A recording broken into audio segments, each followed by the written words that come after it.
आने से ही आत्मा सतर्क होती है। सत्संग से पता चलता है कौन से कर्म करने चाहिए, कौन से ना करने चाहिए। जब तक हम सत्संग नहीं सुनते तो हम अपने अपने प्रत्येक कार्य को ठीक मानकर कर रहे होते हैं। चाहे कोई शराब पी रहा है, चाहे कोई रिश्वत ले रहा है, चाहे कोई मिलावट कर रहा है, और कितने झूठ कपट करके ठगी चोरी करके वो अपना काम कर रहा है, उसको वो उत्तम मान रहा है, श्रेष्ठ मान रहा है, सही मान रहा है। सत्संग के अंदर परमात्मा का विधान बताया जाता है और उस विधान का जो उल्लंघन करता है उसको क्या सजा मिलती है, उसको कितना दंड मिलता है, ये भी परमात्मा के विधान में लिखा हुआ है। वो सत्संग के अंदर बताया जाता है। जब जीव को, जो प्राणी को परमात्मा के विधान का ज्ञान होगा तो फिर वो परमात्मा से डर के अपना जीवन सफर तय करेगा, बहुत से पापों से बचेगा और फिर सत भक्ति करके मनुष्य जीवन को सफल करेगा। परमात्मा हमें याद दिलाते हैं कि इस संसार में आकर के आप क्या कर रहे हो, आपने करना क्या चाहिए था। परमात्मा हमें समझाना चाहते हैं कि जीवन तो आपका पता नहीं कितने समय का है। कबीर साहब कहते हैं, श्वास उश्वास में नाम जपो, व्यर्था श्वास मत खो, न जाने इसी श्वास को आवन हो कि न हो।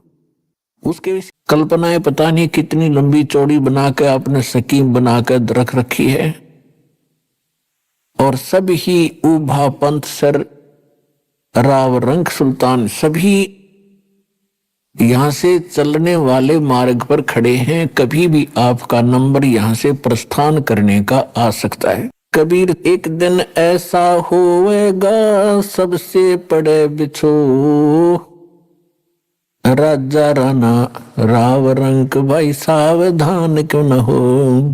परमात्मा कहते हैं एक दिन ऐसा होगा आप सबसे विदाई ले लोगे, और जिसको आप अपना मान रहे हो ये आपका नहीं है। आप अपने संस्कारवश यहां आए हो, जन्मे हो, संस्कार पूरे होते ही आप यहां से चले जाओगे। ये ज्ञान आपको सत्संग से होता है, सतगुरु कराते हैं और सतगुरु परमात्मा का विधान बताते हैं। परमात्मा ने जो विधान बताया था 600 वर्ष पहले, वो आपको दास बता रहा है, सुना रहा है। राजा राणा राव रंक भाई सावधान क्यों न हो। चाहे कोई राजा है या रंक, निर्धन व्यक्ति है,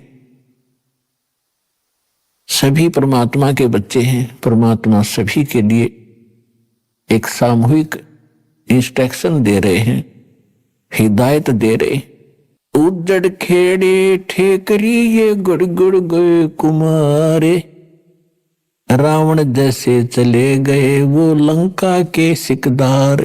ऊंचा दिखे धौलरा ये मंडी चिति पोले, एक हरि के नाम बिना यू काल मार रहा रोड़े।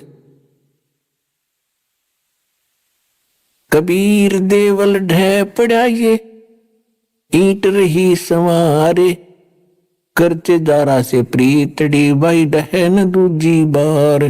कबीर कहाँ चनाव है मैडिया ये लंबी भीत उसारे, घर तो 3.5 हाथ बाई गणा तपोने 4।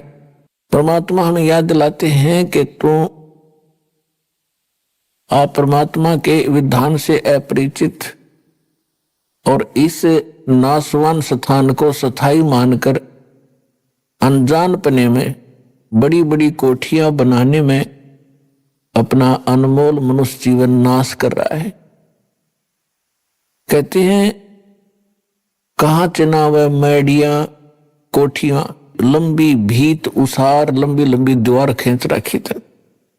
घर तो 3.5 हाथ और घना तो 4.25। टाइम पास करने के लिए श्लोक में परमात्मा बताते हैं कि ज्यादा से ज्यादा और कम से कम एक मनुष्य ने एक चारपाई पे और एक कमरे के कोने में सोना होता है,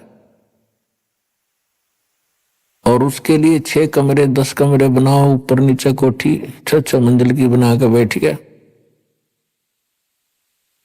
तो परमात्मा कहते हैं ये ज्ञानहीन प्राणी के लक्षण होते हैं, जिसको पता नहीं तू कब यहां से चला जाएगा, कब तेरा जाना हो जाएगा।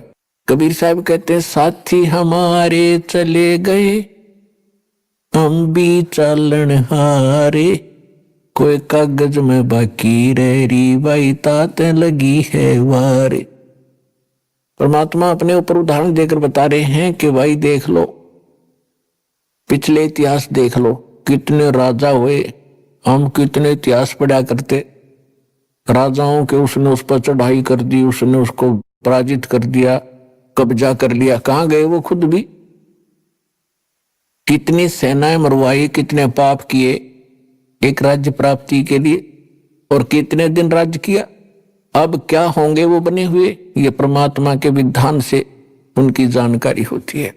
कबीर हरि के नाम बिना ये राजा रसब हो, मट्टी लद कुमार के वही घास न नीरे कोई।